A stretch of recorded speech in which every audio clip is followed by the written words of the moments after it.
Hey everyone, welcome to coder Sanket and एक बार फिर से स्वागत है आपका जावा के इस अमेजिंग से कोर्स में।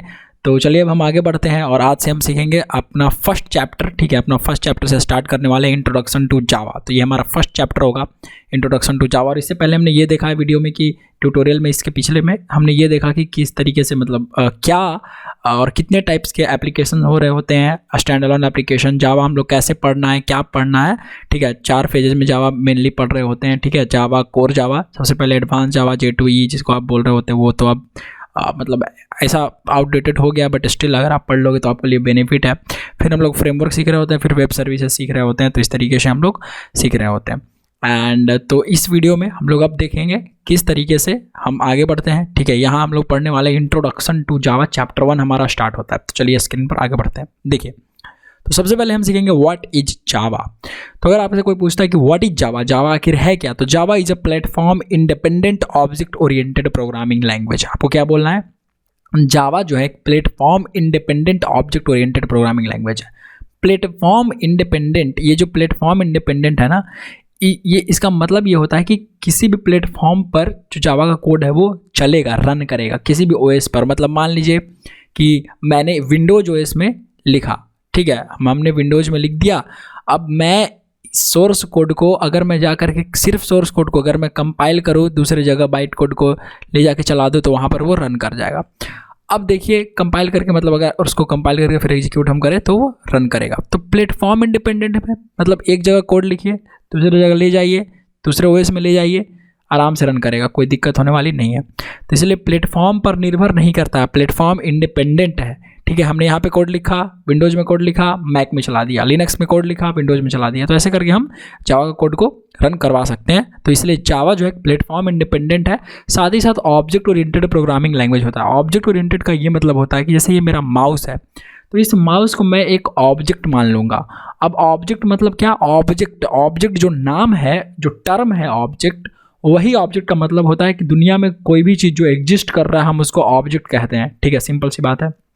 तो ऑब्जेक्ट का क्या मतलब हो गया कि हम प्रोग्रामिंग लैंग्वेज में, ये जो जावा है, जब भी हम प्रोग्राम कर रहे होंगे, जब भी हम कुछ कोड कर रहे होंगे, जब भी हम कुछ एप्लीकेशन बनाएंगे, कुछ प्रोजेक्ट डेवलप करेंगे, ठीक है, कुछ भी आप कुछ भी आप मोबाइल एंड्रॉयड ऐप या आप कोई भी सॉफ्टवेयर बनाएं, कोई भी एप्लीकेशन बनाएं, कोई किसी भी तरीके का प्रोजेक्ट पर काम करें, तो वहाँ पर एक कॉन्सेप्ट होता है ऑब्जेक्ट ओरिएंटेड का कॉन्सेप्ट। आप अपने जो भी चीज़ें आपको कोड में करना है, हम उसको एक ऑब्जेक्ट मान लेते हैं। मतलब मान लीजिए मुझे यूजर से कुछ काम करवाना है ना, मतलब मान लीजिए मैं एक फेसबुक के जैसा एप्लीकेशन बना रहा हूँ, तो फेसबुक के जैसा एप्लीकेशन या मैसेज व्हाट्सएप जैसा एप्लीकेशन बना रहा हूँ, तो मेरे व्हाट्सएप जैसा एप्लीकेशन बनाने का जो मेरा एप्लीकेशन रहेगा उसमें यूजर कैसे काम करेगा? तो यूजर चैट करेगा, है ना। तो यूजर को मैं मान लूँगा ऑब्जेक्ट। मैं कहूँगा कि यूजर हमारा एक ऑब्जेक्ट है, एक चीज़ है जो मतलब एक यूजर जो है रियल टाइम में एग्जिस्ट करेगा, रियल टाइम में रहेगा, उस स्थिति में रहेगा वो। रियल टाइम मतलब अरे अभी इस वक्त वो रहेगा।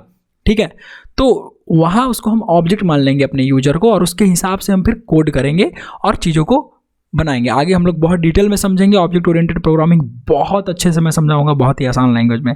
ओके, तो आप लोग जरूर देखिएगा पूरे कोर्स को। ठीक है, तो वहाँ पर उस तरीके से ऑब्जेक्ट मान करके हम कोड कर रहे होते हैं। बाकी हम लोग डिटेल में बात करेंगे ऑब्जेक्ट ओरिएंटेड प्रोग्रामिंग का जरूर।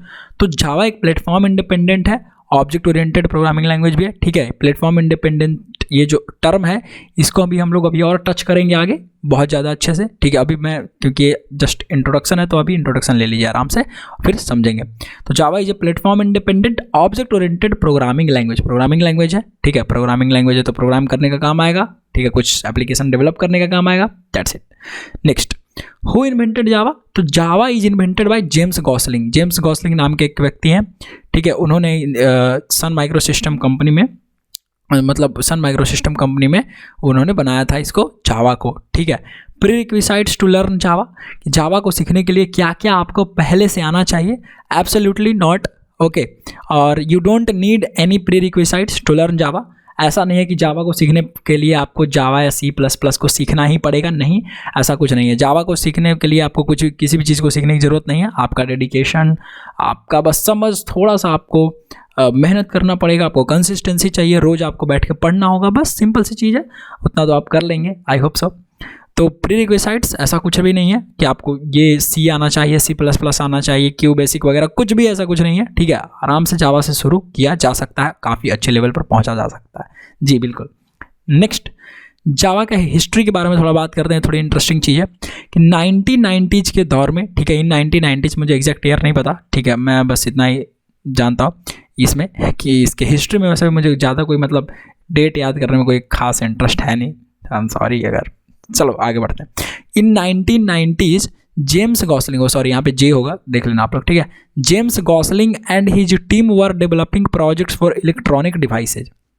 क्या था कि जेम्स गॉसलिंग जो जिन्होंने जावा को बनाया ना, ये और इनके टीम मिल करके कुछ इलेक्ट्रॉनिक डिवाइस कुछ होगा, अब उस टाइम पे क्या होगा मुझे थोड़ी पता, ठीक है। मतलब ऐसा कहा जाता है कि इलेक्ट्रॉनिक डिवाइस प्रोजेक्ट पर वो लोग काम कर रहे थे। कब? 1990 के दशक में, ठीक है। ये लोग काम कर रहे थे, जेम्स गॉसलिंग और उनकी टीम, कुछ इलेक्ट्रॉनिक यंत्र, कुछ इलेक्ट्रॉनिक डिवाइस वो लोग बना रहे थे। And there they got requirement for developing a software for network consumer electronic devices. और वो इलेक्ट्रॉनिक डिवाइस बनाते वक्त उनको ज़रूरत पड़ा नेटवर्क कंज्यूमर इलेक्ट्रॉनिक डिवाइसेज का, जो नेटवर्क बेस पर चले। कुछ नेटवर्किंग का कॉन्सेप्ट वहाँ पर ज़रूरी था, ठीक है, अभी समझाऊंगा आगे। तो वहाँ पर नेटवर्किंग चाहिए था इलेक्ट्रॉनिक डिवाइसेज में, ताकि वो नेटवर्क को कंज्यूम कर सके, सिग्नल कुछ भेज सके, कुछ नेटवर्किंग कर सके, आपस में कम्युनिकेट कर सके। तो ये ज़रूरत पड़ा, ठीक है, ये ज़रूरत पड़ा। जैसे फॉर एग्जांपल यहाँ पर मैं आपको दिखाता हूँ, ये एग्जांपल बस लिया हुआ है, ये वही एग्जांपल एग्जैक्टली नहीं है, मुझे नहीं पता उन्होंने क्या बना रहा था और वो लोग क्या अपना कर रहे थे, मुझे उसके बारे में नहीं पता। ये मैंने बस अपने से एग्जांपल लिया आपको समझाने के लिए कि ये नेटवर्क कंज्यूमिंग जो कंज्यूमर इलेक्ट्रॉनिक डिवाइस है उसको थोड़ा आइडिया लग सके। देखिए ये आपका है client setup box, set top होगा भाई, सेटअप लिखा गया, ठीक है, कोई बात नहीं, यहाँ पे देख लेना आप लोग। सेट टॉप बॉक्स जो आपका होता है, ओके, जो Tata sky, dish TV, Airtel, Videocon और जो भी आता है फ्री वाले सेट टॉप बॉक्स, तो वो फ्री वाले सेट टॉप बॉक्स में जो कंट्रोलिंग होती है इनकी, वो कहीं से तो होती होगी, तो वो एक जगह से होती है जो सर्वर सेट टॉप बॉक्स होता है। सर्वर सेट टॉप बॉक्स बहुत बड़े बड़े मतलब सेट टॉप बॉक्स होते हैं, मतलब उनमें बहुत सारा डिवाइस होता है, इलेक्ट्रॉनिक डिवाइस होता है, वहाँ से वायर पूरा बहुत वायर, ढेर सारा वायर लगे पड़े होते हैं, वहाँ से पूरा टीवी का ये जो सिस्टम है सेट टॉप बॉक्स का कंट्रोल हो रहा होता है, जहाँ पर आप कोई भी मूवीज़, कोई भी गाना, कोई भी चैनल, कोई भी न्यूज़ चैनल कुछ भी देख रहे होते हैं। तो वहाँ पर क्या होता है कि ये जो सेट टॉप बॉक्स है ना, ये क्लाइंट होता है, जो हम लोग अपने घरों में प्रयोग करते हैं उनको क्लाइंट सेट टॉप बॉक्स कहते हैं। अब ये चैनल कहीं से तो आ रहे होंगे, कहीं से तो ये कम्युनिकेट हो रहा होगा, तो वो सर्वर होता है, ठीक है, सर्वर जो हमेशा ऑन रहता है। तो सर्वर सेट टॉप बॉक्स और ये क्लाइंट सेट टॉप बॉक्स में आप देखेंगे केबल वायर, ठीक है, जो वायर के थ्रू जो केबल आता था, याद होगा आपको, ठीक है, तो वो केबल वायर के थ्रू जो है वो सब कुछ काम होता था, ठीक है, केबल वायर के थ्रू काम होता था। उस टाइम पे केबल बहुत चलता था, है ना, अब तो अपना सब OTT वगैरह पे आ गया केबल, ठीक है। तो ये जो केबल वायर होता था, ये केबल वायर कनेक्ट होता था सर्वर के सेट टॉप बॉक्स से, मतलब दूर से आपका कनेक्ट है, कहीं पे कनेक्ट है, बहुत बड़ा मशीन लगा करके वहाँ सर्वर सेट टॉप बॉक्स से आपके घर तक पहुँचाया जा रहा है, ठीक है, आपके घर तक। वो टेलीविज़न आप देखते थे, आप आगे बढ़ाते थे चैनल्स, आपको दिखता था, वो बहुत ये सब पुरानी बातें हैं, ठीक है, आपको याद होंगी। तो सर्वर सेट टॉप बॉक्स मतलब किसी ने सर्वर ले रखा है, ठीक है, आप भी वैसा बिजनेस कर सकते थे, अभी भी इनफैक्ट अब तो धीरे धीरे सब खत्म ही हो गया लगभग। तो पहले सर्वर आप लीजिए सेट टॉप बॉक्स का और वहाँ से आप सब कुछ मैनेज कर सकते हैं। केबल वाला का मैं बात कर रहा हूँ, ठीक है। तो वो वायर आपके घर तक पहुँचाया जाता था, याद होगा। तो ये केबल से क्या होता है, ये सिग्नल जो है भेजता है और एक रिसीव करता है। Server set top box signal भेजता है और ये client set top box signal receive करता है। तो ये आपस में कम्युनिकेट कर रहे हैं, आपस में बात कर रहे हैं, राइट, आपस में ये लोग बात कर रहे हैं। अच्छा तुम ये देख रहे हो, अच्छा चैनल को ये मतलब टीवी पर ये दिखाना है, ये रिसीव करके दिखाना है। तो ये दोनों का कम्युनिकेशन कैसे हो रहा है, बिना कनेक्शन के नहीं। यहाँ पर नेटवर्किंग, इसी को तो नेटवर्किंग बोलेंगे। एक चीज़ किसी दूसरे चीज़ से कनेक्ट है तो कैसे, बिना नेटवर्क के नहीं, वहाँ पर नेटवर्किंग चाहिए। तो केबल वायर वही नेटवर्किंग करके यहाँ पर हमारा दे रहा है यहाँ पर, ठीक है। तो सेट टॉप बॉक्स और ये क्लाइंट सेट टॉप बॉक्स जो हो गया आपका, ठीक है। यहाँ पर सॉफ्टवेयर चाहिए, समझ रहे हैं, यहाँ पर सॉफ्टवेयर चाहिए। क्या सॉफ्टवेयर चाहिए कि सर्वर सेट टॉप बॉक्स इसके पास भी ऐसा सॉफ्टवेयर हो कि ये नेटवर्क ये डेटा को भेज सके, ये सिग्नल भेज सके क्लाइंट सेट टॉप बॉक्स पर। मतलब जहाँ से निकल के आ रहा है पूरा सिग्नल वो भेज सके, जो हमारे घरों में लगा होता है, जो डायरेक्ट टीवी में या क्लाइंट सेट टॉप बॉक्स में आता है वहाँ पर, ठीक है, तो वहाँ पर भेज सके। और इसके पास भी सॉफ्टवेयर होना चाहिए, इस क्लाइंट सेट टॉप बॉक्स के पास भी सॉफ्टवेयर, ऐसा सॉफ्टवेयर होना चाहिए जो यहाँ से आ रहे डेटा को, यहाँ से आ रहे सिग्नल को, सर्वर सेट टॉप बॉक्स के आ रहे सिग्नल को रिसीव कर सके, उसको समझ सके और टीवी पर फिर जो भी काम है वो प्रेजेंट करवा सके, राइट। तो यहाँ भी सॉफ्टवेयर का जरूरी पड़ रहा है, यहाँ भी सॉफ्टवेयर का जरूरी पड़ रहा है। ऐसा सॉफ्टवेयर चाहिए जो दोनों को आपस में बात करवाए, नेटवर्किंग बना दे, है ना, नेटवर्क बना दे, दोनों में कनेक्शन बना दे। तो उसको बोलते हैं क्या, नेटवर्क कंज्यूमर इलेक्ट्रॉनिक डिवाइस, वैसे डिवाइसेस को बोल रहे होते हैं। तो वो लोग कुछ डेवलप कर रहे होंगे उस टाइम पे, कौन, जेम्स गॉसलिंग और उनकी टीम, ये मिलकर के डेवलप कर रहा होगा, कुछ ऐसा चीज़ डेवलप कर रहे होंगे। और वहाँ उनको ये ज़रूरत पड़ गई कि अरे भाई हमें नेटवर्किंग करवाना है, ठीक है, तो अब नेटवर्किंग इलेक्ट्रॉनिक डिवाइस में कैसे करवाएं। तो उन्होंने अपने काम के लिए जावा लिखा था, ठीक है, तब जा करके जावा का डेवलप हुआ। फिर धीरे धीरे धीरे उसको प्रोग्रामिंग लैंग्वेज बहुत ज़्यादा वो फेमस हो गया, उन्होंने पूरा एकदम मस्त कर दिया। तो उन्होंने सोचा अरे ये तो है, ठीक है, ये ऐसे ऐसे करके फिर वो इमर्ज हो गया पूरा जावा। आज मार्केट इंडस्ट्री में धूम मचा रहा है और आगे भी मचाता रहेगा। बहुत लोग ऐसा कहते हैं कि भाई जावा पाइथन है, ये कुछ भी नहीं, जावा कहीं नहीं जाने वाला है भाई। बहुत प्रोजेक्ट्स जावा पे हैं और बहुत बहुत चीज़ें जावा पे चलती हैं यार, ना पॉसिबल नहीं है, समझ रहे हो। तो हिस्ट्री कुछ ऐसा रहा था, ठीक है। तो फिर ये so to transfer and receive the signals we need a software for server and client. तो इस सर्वर के लिए और इस क्लाइंट के लिए हमें सॉफ्टवेयर चाहिए होगा, और डेट सॉफ्टवेयर इज नेटवर्क, वो नेटवर्क बेस्ड सॉफ्टवेयर होगा। तो उस टाइम पर सी या C++ था या सिमुला प्रोग्रामिंग लैंग्वेज एक था, वो भी था। सो ये लोग क्या थे कि ये स्टैंड अलोन एप्लीकेशन बनाते थे, ये प्लेटफॉर्म डिपेंडेंट थे, ध्यान रखिएगा, ये प्लेटफॉर्म डिपेंडेंट थे। लेकिन आपको चाहिए प्लेटफॉर्म इंडिपेंडेंट प्रोग्रामिंग लैंग्वेज। किस लिए आपको प्लेटफॉर्म इंडिपेंडेंट प्रोग्रामिंग लैंग्वेज किस लिए चाहिए, जरा ध्यान से समझिए। सर्वर सेट टॉप बॉक्स दूसरा प्लेटफॉर्म है, क्लाइंट सेट टॉप बॉक्स दूसरा प्लेटफॉर्म है। तो इसका कोड इस पर कैसे चलेगा, इसका सॉफ्टवेयर का कोड इस पर कैसे चलेगा, कुछ कॉमन होना चाहिए ना, कुछ तो कॉमन होना चाहिए। तो प्लेटफॉर्म की इंडिपेंडेंसी होनी चाहिए, एक दूसरे पर डिपेंड नहीं करना चाहिए सॉफ्टवेयर, वो इंडिपेंडेंट होगा ना वो कोड, तब समझ में आएगा कि हाँ भाई ये कह रहा है, ये कह रहा है। तो प्लेटफॉर्म इंडिपेंडेंट की वजह से ये जो पूरा इंटरनेट पर एप्लीकेशन आप देख रहे हो कहीं से भी आप एक्सेस कर लो, बहुत ज़्यादा बड़ा फीचर था प्लेटफॉर्म इंडिपेंडेंसी, समझ रहे हैं। प्लेटफॉर्म इंडिपेंडेंट प्रोग्रामिंग लैंग्वेज जो जावा है वो बहुत बड़ा फीचर है, ठीक है। तो ये स्टैंड अलोन एप्लीकेशन बनाता था। अब स्टैंड अलोन एप्लीकेशन क्या होता है, पिछले वीडियो में अच्छे से बात किया है, देख लीजिएगा। तो C++ और सिमुला का प्रयोग करके आप स्टैंड अलोन एप्लीकेशन जैसा बना सकते थे, एंड उस टाइम पे जावा था नहीं, तो ये ऑप्शन तो था नहीं, इससे तो स्टैंड अलोन एप्लीकेशन बनता। इन दोनों को नेटवर्क बेस का ज़रूरत था, तो नेटवर्किंग का ज़रूरत था, इसीलिए बना था जावा, समझ गए। उन्होंने अपना जावा लिखा। सो James Gosling and team invented new language, उन्होंने नया लैंग्वेज निकाल दिया, नया लैंग्वेज का आविष्कार कर दिया, ठीक है, और जिसका नाम रखा था ओक, OAK क्यों रखा था, देखिए जेम्स गॉसलिंग जो है ना वो काम करते थे, ठीक है। जेम्स गॉसलिंग जब भी काम करते थे अपने ऑफिस में, तो उनको कभी कुछ कन्फ्यूजन होता था, ऐसा कहा जाता है, ठीक है, ऐसा कहा जाता है, ये कहानी है, मतलब मैंने भी सुनी है, तो मैं आपको सुना रहा हूँ, सिंपल सी बात है।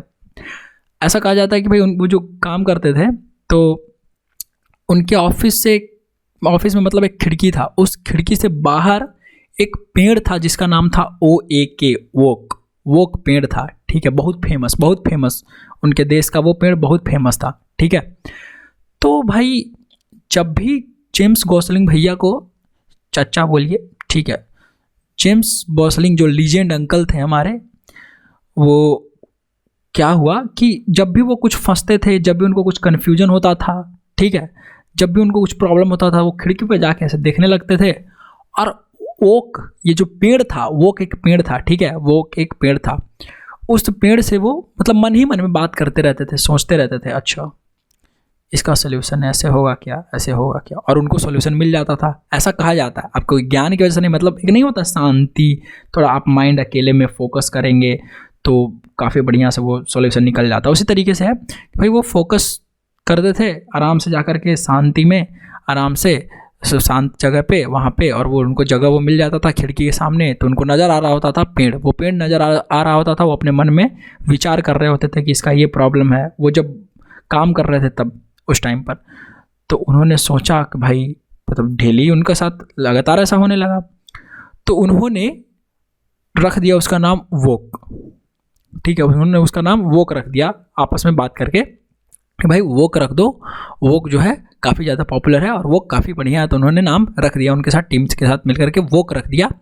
अब जब वोक रखा तो इसको रजिस्टर करवाने के लिए लेगा। रजिस्टर मतलब ट्रेडमार्क, ट्रेडमार्क होता है ना, जैसे मान लीजिए लोगो, आप किसी भी ब्रांड का लोगो आपका थोड़ी हो सकता है, वो ब्रांड नेम आप खरीद थोड़ी सकते डायरेक्ट, नहीं, उसको आपको रजिस्टर प्रॉपर करवाना होता है।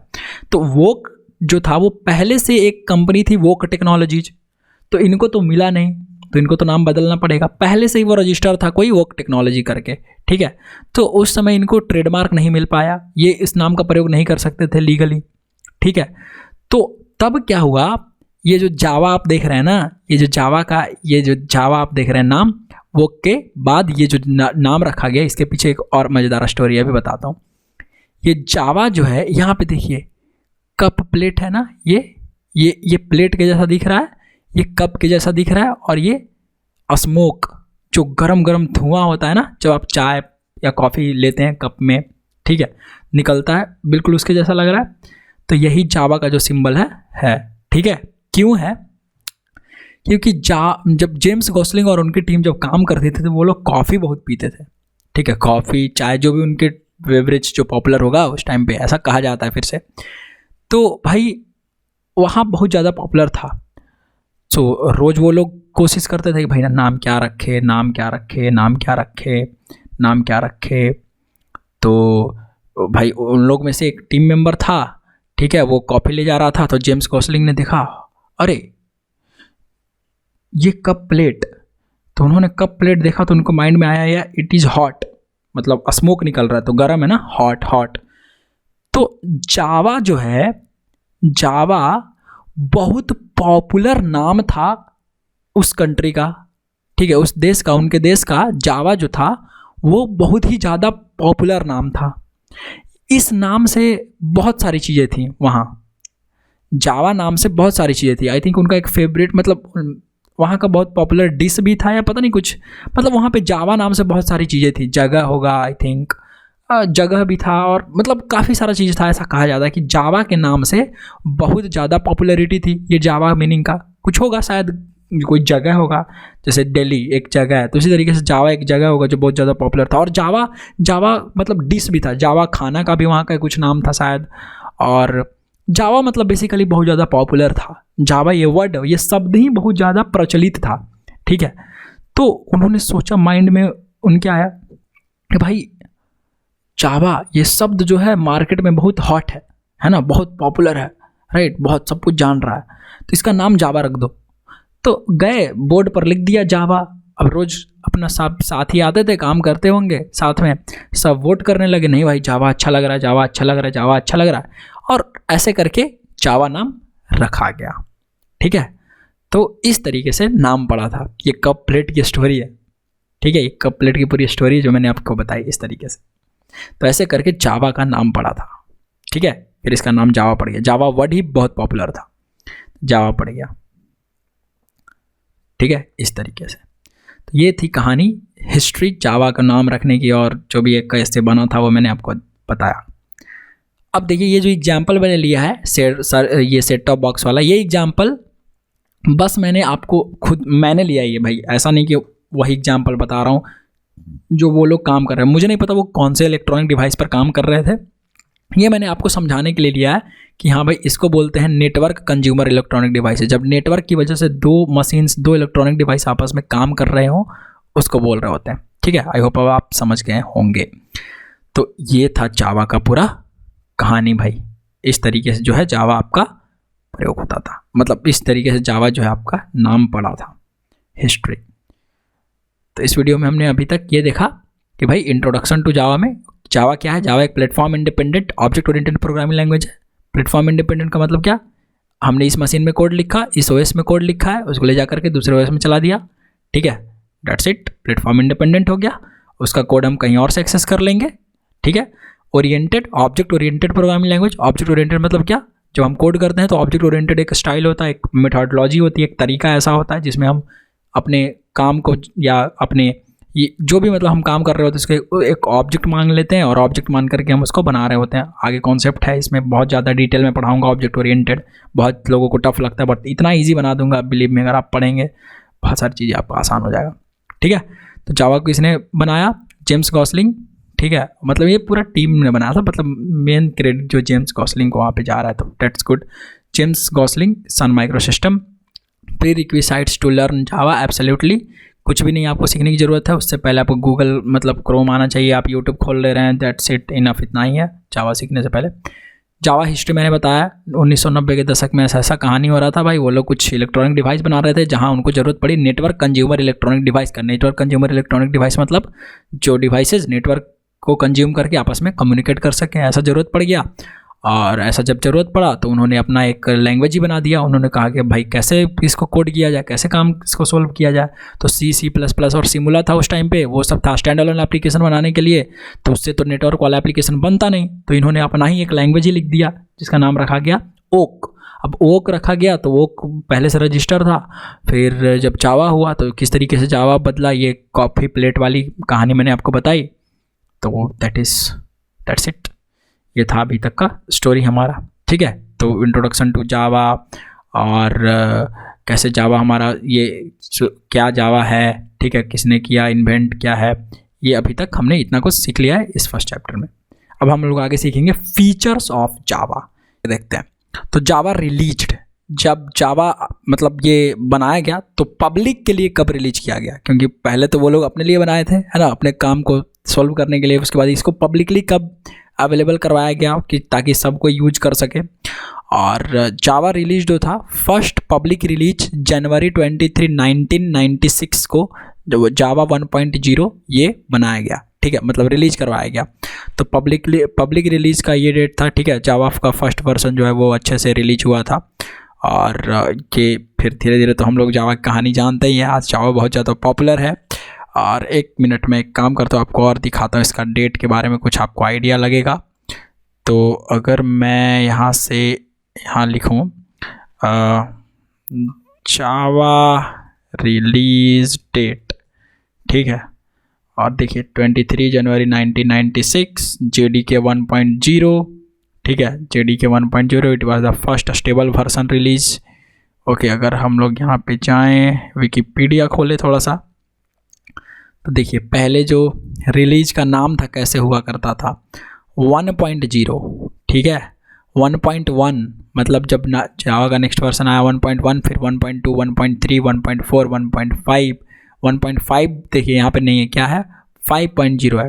जैसे 1 पॉइंट नाम से थोड़ा कन्फ्यूजन होने लगा, ठीक ना, तो जब कन्फ्यूजन होने लगा तो उन लोगों ने सोचा होगा कि भाई ऐसा कब तक चलता रहेगा, तो 5.0 इस तरीके से जब जावा का JDK 5 आया तो यहाँ से 5.0, जावा 6, जावा 7, जावा 8 बोला गया, और जावा 9 बोला गया, जावा 10 बोला गया, जावा 11 बोला गया, जावा 12 बोला गया, 13, 14, 15, 16, आज 20 यहाँ पे आपको अभी दिखा रहा है अर्ली एक्सेस बिल्ड्स, ठीक है, 22 यहाँ पे देख सकते हैं आप, इस डेट में लेटेस्ट बिल्ड जो है जावा 20 भी है, ठीक है। As of September 2022 specification for Java had not been finalized, is scheduled for release in March 23, मतलब ऐसा ये आगे फ्यूचर में रिलीज होगा, तो अभी इस पर काम चल रहा है ना, जावा 20 पे सोच लीजिए, इतना पहले से ही, मतलब कब से है ये।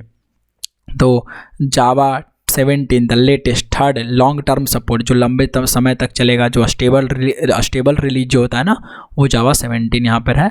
कब रिलीज हुआ था, 14 सितंबर 2021 को, ठीक है।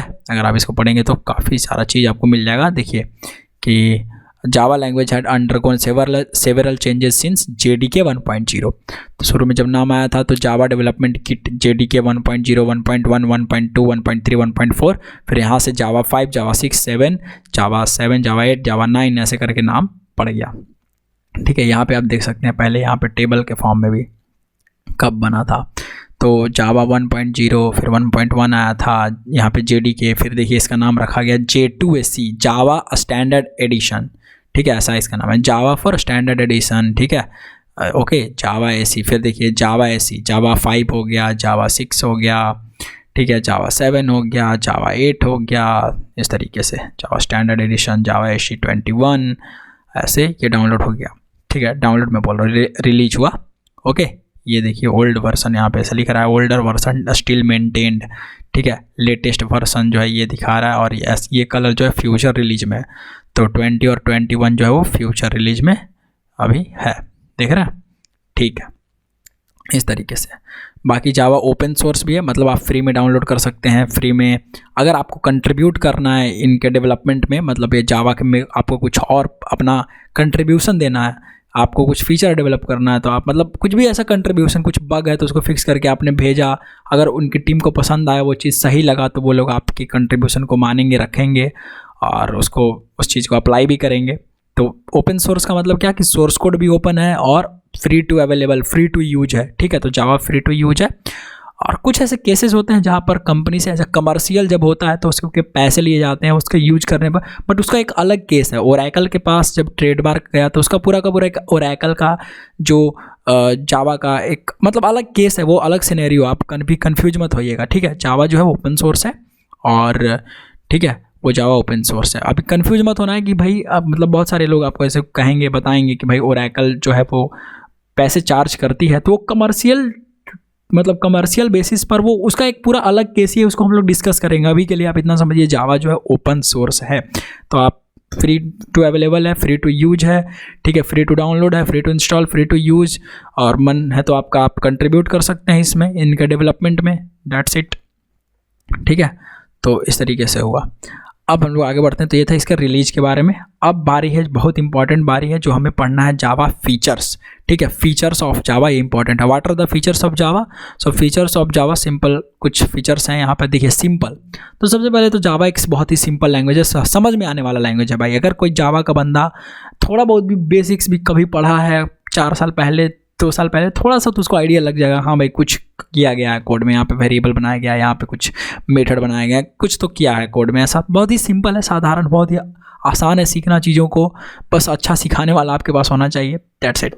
और मैं कब काम आऊँगा यार, यहीं तो मैं हेल्प करूँगा आपका मस्त सिखाने में। चलिए आगे देखते हैं। सिक्योर है, बहुत अच्छी सिक्योरिटी देता है जावा, इसलिए जो बैंकिंग के प्रोजेक्ट्स हैं, ध्यान रखिए, जो बैंकिंग के प्रोजेक्ट्स हैं, जो लाइफ इंश्योरेंस वाली कंपनी जो होती है, उनके प्रोजेक्ट्स आज भी जावा में बनते हैं, जावा में काम होता है बहुत। ठीक है, तो बहुत ज़्यादा सिक्योरिटी है। रोबस्ट है भाई, रोबस्ट का मतलब होता है तगड़ा, मजबूत, तगड़ा। तो तगड़ा का मतलब क्या? मतलब जावा का प्रोजेक्ट, अगर आपने कोई प्रोजेक्ट बनाया, कोई एप्लीकेशन बनाया जावा में बनाया, कोई सॉफ्टवेयर जावा में बनाया, तो वो सॉफ्टवेयर बहुत ही रोबस्ट रहेगा। ऐसा नहीं कि बीच में चलते चलते कभी भी बंद हो गया। ठीक है, ऐसा नहीं कि मतलब बीच में चल रहे टायर पंक्चर हो गया, ये वाली बात नहीं भाई। प्रॉपर अच्छे से सॉलिड चीज़ है बॉस जावा। ठीक है, मस्त चलेगा एकदम धड़ाधड़। ठीक है, तो जावा रोबस्ट, काफ़ी समझ रहे हो ना, रोबस्ट। ठीक है, फिर है portable and platform independent. Portable का देखिए, दोनों का अलग अलग मीनिंग है, पोर्टेबल और प्लेटफॉर्म इंडिपेंडेंट का। पोर्टेबल का मतलब कि मान लीजिए जावा का कोड लिखा, मुझे कहीं ले जाना है, कहीं भेजना है, स्कूल में मुझे ले जाना है उसके कोड को, तो मैंने पेन ड्राइव लगाया, कॉपी किया, जा करके वहाँ मैंने कंपाइल करके कोड रन करके दिखा दिया उसके कंप्यूटर में, तो ये पोर्टेबल है।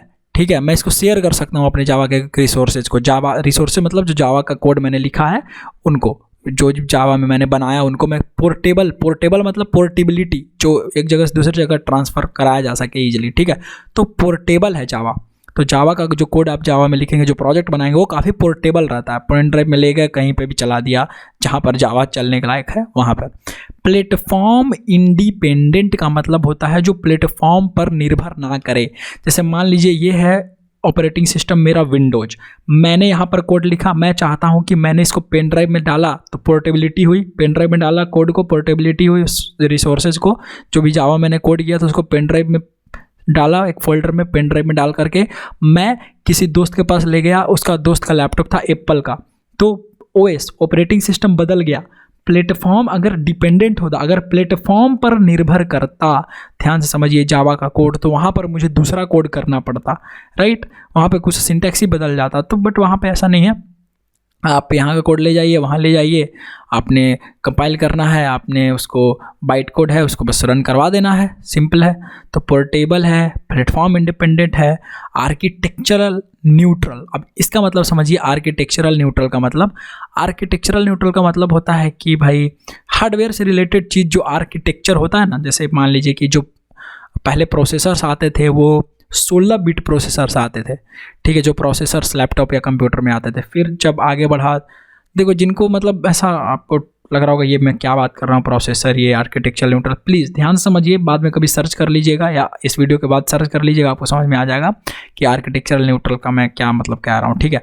16 बिट प्रोसेसर क्या होता है, एक बार आप यूट्यूब पे सर्च कर लीजिएगा, आपको बहुत सारा वीडियो मिल जाएगा, ठीक है। 16 बिट प्रोसेसर, 32 बिट प्रोसेसर, ऐसा करके। तो पहले जो प्रोसेसर आता था कंप्यूटर का प्रोसेसर, जो CPU चिपसेट, वो 16 बिट का आता था, ठीक है। फिर 32 बिट, फिर अब आता है 64 बिट, ठीक है। तो अब ऐसा नहीं है कि जो आपने कोड किया है पुराने किसी कंप्यूटर में तो नए वाले में नहीं चलेगा, या आपने नए वाले कंप्यूटर में कोड किया है जावा में तो पुराने वाले में नहीं चलेगा, ऐसा नहीं है, चल जाएगा। तो 16 बिट में कोड किया आपने तो वो हार्डवेयर पर डिपेंड करता है। ये जो आर्किटेक्चरल न्यूट्रल है ये हार्डवेयर पर डिपेंड करता है, ठीक है। मेरे लैपटॉप का आर्किटेक्चर अलग हो सकता है कि मेरे घड़ी जो स्मार्ट वॉच है उसमें भी जावा चल रहा है, तो उसका आर्किटेक्चर, उसका हार्डवेयर पूरा दूसरा है, तो उसका आर्किटेक्चरल जो चीज़ होगा हार्डवेयर का वो भी दूसरा होगा। तो वो वाला कोड भी जो मैंने वहाँ लिखा है वहाँ पर रन करेगा, बट उसको जो इन्वायरमेंट है जावा का देना होगा, जो जावा का इन्वायरमेंट यहाँ मिलता है वो जावा का इन्वायरमेंट वहाँ में देना होगा, तो वो रन कर जाएगा। तो आर्किटेक्चरल न्यूट्रल है, ठीक है, आर्किटेक्चरल न्यूट्रल है, ध्यान रखिएगा, ठीक है। हार्डवेयर टू हार्डवेयर ऐसा भी चल जाएगा। तो ऑलमोस्ट किसी एक हार्डवेयर में आपने लिखा कोड जावा का तो वो दूसरे हार्डवेयर्स में भी चल जाएगा, बहुत ज़्यादा पॉसिबिलिटी है। तो आर्किटेक्चरल न्यूट्रल है। फिर है ऑब्जेक्ट ओरिएंटेड, जो मैंने आपको बताया जो जावा है वो ऑब्जेक्ट ओरिएंटेड प्रोग्रामिंग लैंग्वेज है। तो ये ऑब्जेक्ट ओरिएंटेड भी एक फीचर में ही आता है इसका, तो काफ़ी ज़्यादा इंपॉर्टेंट फीचर है। हर चीज़ को हम लोग ऑब्जेक्ट मान लेते हैं, ऑब्जेक्ट मान करके कोड कर रहे होते हैं, तो कोडिंग करने का तरीका पूरा बदल जाता है, पूरा आसान हो जाता है, बहुत समझ में आने लगता है चीज़ें यार, बहुत मज़ा आता है फिर, ठीक है, ये बात है। फिर है मल्टी थ्रेडिंग, ढेर सारा थ्रेड्स मतलब धागा, राइट। तो मल्टी थ्रेडेड, यहाँ पे समझिए, यहाँ पे क्या धागा का मतलब क्या, ऐसा कुछ नहीं। मल्टी थ्रेडेड जो है ना, मल्टी थ्रेडेड की वजह से होता है मल्टी टास्किंग, मल्टी थ्रेडिंग की वजह से क्या होता है मल्टी टास्किंग। देखिए जैसे फॉर एग्जाम्पल आप यहाँ, अच्छा इस पे हम लोग थोड़ा सा और समझते हैं मल्टी थ्रेडेड में। मैं आपको एक एग्जाम्पल देता हूँ। आपने कभी MX प्लेयर चलाया है, आपने कभी YouTube खोला है, राइट। आप जब YouTube पर कोई गाना सुनते हो, ठीक है, YouTube पर कोई वीडियोस देखते हो, जैसे ये वीडियो देख रहे हो, तो साथ में वीडियो भी चल रहा है, पूरा वीडियो भी चल रहा है और आपको आवाज़ भी सुनाई दे रहा है। तो दो काम सेम समय पर हो रहे हैं। Okay, this 2 works are going on, this 2 jobs, this 2 task. ये जो 2 टास्क हैं, एक ऑडियो बजना और दूसरा वीडियो चलना स्क्रीन पर, ये 2 अलग अलग टास्क है पर एक ही समय पर साथ में हो रहा है, ठीक है। किसके वजह से, क्या रीजन होगा, तो वो होता है मल्टी थ्रेडेड। अगर मल्टी थ्रेडेड इन्वायरमेंट है तभी ये पॉसिबिलिटी है कि 2, 3 चीज़ें, 4 चीज़ें या ढेर सारा काम एक समय पर हो रहा होता है, तो मल्टी थ्रेडेड उसको बोलते हैं। तो जावा जो है मल्टी थ्रेडिंग का सपोर्ट होता है जावा में। मल्टी थ्रेडिंग पूरा एक अलग चैप्टर पढ़ना है हमें, वो हम पढ़ रहे होंगे, समझ गया, ये होता है। जैसे एग्जांपल दिया, VLC मीडिया प्लेयर का एग्जांपल ले, MX प्लेयर का एग्जांपल ले लीजिए, कोई भी ऐसा एग्जांपल आप ले लीजिए, ठीक है। मल्टी थ्रेडिंग, हाई परफॉर्मेंस, बहुत ज़्यादा हाई परफॉर्मेंस है जावा में बनाया गया जो कोड, अब काफ़ी ज़्यादा एफिशिएंट, काफ़ी फास्ट, तेज, काफ़ी ज़्यादा हाई परफॉर्मेंस आपको देता है, ठीक है। फिर है डिस्ट्रीब्यूटर। देखिए डिस्ट्रीब्यूटेड एक बहुत ज़्यादा हो सकता है आपको समझने में थोड़ी कॉम्प्लेक्सिटी आए, बट यहाँ पे मैंने ऑलरेडी आपको डिस्ट्रीब्यूटेड एप्लीकेशन बताया। डिस्ट्रीब्यूटेड एप्लीकेशन का क्या मतलब, मान लीजिए कि एक बैंक का एप्लीकेशन बना दिया गया, वो बैंक का एप्लीकेशन मान लेते हैं कि दिल्ली ब्रांच में चल रहा है, दिल्ली के या मुंबई के या हो सकता है पटना के ब्रांच में चल रहा है। तो जो पटना के ब्रांच में चल रहा है वो एप्लीकेशन मान लेते हैं HDFC बैंक का। तो HDFC बैंक का अगर पटना के ब्रांच में वो एप्लीकेशन चल रहा है, ठीक है, और आपने वहाँ अकाउंट खुलवाया, तो आज घर बैठे आप मोबाइल बैंकिंग या इंटरनेट बैंकिंग की मदद से वहाँ के अकाउंट को अपने फ़ोन पर एक्सेस कर सकते हैं, बिल्कुल कर सकते हैं। तो एप्लीकेशन डिस्ट्रीब्यूट हो गया वहाँ का जो डेटा था वो डिस्ट्रीब्यूट हो गया इंटरनेट पर ओवर द नेटवर्क, ठीक है, ताकि हम उसको एक्सेस कर सकें। तो ये डिस्ट्रीब्यूशन, ये जो डिस्ट्रीब्यूटेड है, ये भी एक बहुत ज़्यादा इंपॉर्टेंट फीचर है जावा का। तो जावा से आप डिस्ट्रीब्यूटेड एप्लीकेशन बहुत ही अच्छे से बना सकते हैं, जो मैंने ऑलरेडी आपको पिछली वीडियो में बहुत अच्छे से समझाया डिस्ट्रीब्यूटेड एप्लीकेशन, राइट। दिस फिर है डायनामिक। जावा जो है एक डायनामिक बिहेवियर शो करता है, मतलब एक डायनामिक, जावा डायनामिक प्रोग्रामिंग लैंग्वेज है यार, डायनामिक प्रोग्रामिंग लैंग्वेज है जावा। तो डायनामिक कहने का क्या मतलब होता है कि जैसे फॉर एग्जांपल मैं यहाँ आपको दिखाता हूँ स्क्रीन पर, और यहाँ ज़्यादा समझ में आएगा। जैसे मान लेते हैं कि हमने कोई एप्लीकेशन डेवलप किया, ठीक है, उसमें कुछ भी हमने फीचर डाला, ठीक है। जैसे एक एप्लीकेशन हमने ये डेवलप किया कि भाई बैंकिंग में हम काम कर रहे थे, ठीक है, ऐसे मान लेते हैं, ठीक है। तो बैंक का एक एप्लीकेशन आप डेवलप कर रहे हैं जहाँ पर आपने एक फीचर लगाया NEFT ट्रांसफ़र करने का। तो फंड ट्रांसफ़र सिर्फ NEFT से थोड़ी होता है, और भी तरीके हैं। RTGS आपने लगाया, ठीक है, आपने और दिया IMPS, ओके। अब क्या है कि अब बैंक वालों ने, आपके टीम ने पूरा मिल करके डिसाइड किया कि नहीं भाई, इंटरनेट बैंकिंग का भी एप्लीकेशन लगा देते हैं। तो इंटरनेट एप्लीकेशन, इंटरनेट बैंकिंग का भी फीचर आपने दे दिया, इंटरनेट बैंकिंग फीचर भी दे दिया, ठीक है। अब जब इंटरनेट बैंकिंग हुआ तो आपने वो जो UPI सिस्टम था, UPI वाला फीचर अपने बैंक के लिए वो भी अवेलेबल करवा दिया। आपने सोचा तो हमने UPI का भी फीचर अवेलेबल करवा दिया। तो ये जो फीचर्स हैं, देखिए ध्यान से समझिए, क्या अगर मुझे एक फीचर मैंने ऑलरेडी बना दिया है, NEFT जो चल रहा है, स्टार्टिंग है, मुझे अगर RTGS करना होगा, बाय द वे जिनको नहीं पता है NEFT, RTGS, IMPS क्या होता है, ये फंड्स ट्रांसफ़र, फंड्स मतलब पैसे, मनी ट्रांसफ़र करने के, एक अकाउंट से दूसरे अकाउंट में ट्रांसफ़र करने का एक तरीका है। वो अमाउंट लिमिट होता है, ठीक है, और कुछ अमाउंट लिमिट इसमें होता है तो NEFT होगा, कुछ अमाउंट का लिमिट एक्सीड करेगा उससे तो RTGS, फिर IMPS, इस तरीके से होता है। बाकी तो यहाँ पे हम लोग आते हैं, तो NEFT, RTGS, IMPS, ये सब क्या है, ये सब तरीके हैं, और इंटरनेट बैंकिंग फीचर तो ये हमने लगाया। अब बैंक वालों ने डिसाइड किया भाई, हमारे टीम ने, कि नहीं इसमें होना चाहिए RTGS का फीचर भी, IMPS का फीचर भी। तो क्या मैं अपने प्रोग्राम को, जो यूजर के लिए, जो पूरे कस्टमर के लिए ऑलरेडी चल रहा है प्रोग्राम को, जो प्रोग्राम हमारा चल रहा है, जो यूज कर रहे हैं लोग, उनको मैं ख़राब कर दूँ? ऐसा होगा तो मेरे बिजनेस पर इफेक्ट पड़ेगा, राइट। ऐसा होगा कि मान लीजिए मैं 2 दिन तक, 2 दिन नहीं, मान लेते हैं कि 15 दिन लग गया मुझे RTGS और IMPS अप्लाई करने में अपने सॉफ्टवेयर में।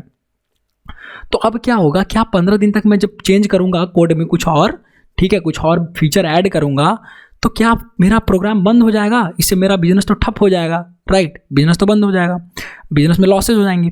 तो ऐसा नहीं है, जब आप जावा में कोड करेंगे, जावा में प्रोजेक्ट डेवलप करेंगे, तो जब इसको मेंटेन करना होता है ना, तो ये डायनामिक होता है, जावा डायनामिक होता है। जावा में जो आप जो भी प्रोजेक्ट बनाएंगे वो काफ़ी डायनामिक, काफ़ी फ्लेक्सिबल, स्केलेबल होगा, ठीक है। क्या होगा कि आप NEFT का चला रहे हैं, चलते रहिए, उसको चलने दीजिए आराम से। आपने RTGS का कोड लिख दिया, IMPS का कोड लिखा, इंटरनेट बैंकिंग का फीचर लगा दिया, UPI का फीचर लगा दिया, ठीक है। तो UPI का फीचर भी दे दिया, साइड में अपना काम भी हो रहा है, ये भी। तो दूसरे कोड को बिना डिस्टर्ब किए, ऐसा नहीं कि IMPS वाला कोड इसको डिस्टर्ब कर देगा, ये आपस में डिस्टर्ब नहीं करेंगे, ठीक है, कोड को। तो बिना दूसरे कोड को डिस्टर्ब किए आप अपना काम वापस से उसमें और कर सकते हैं।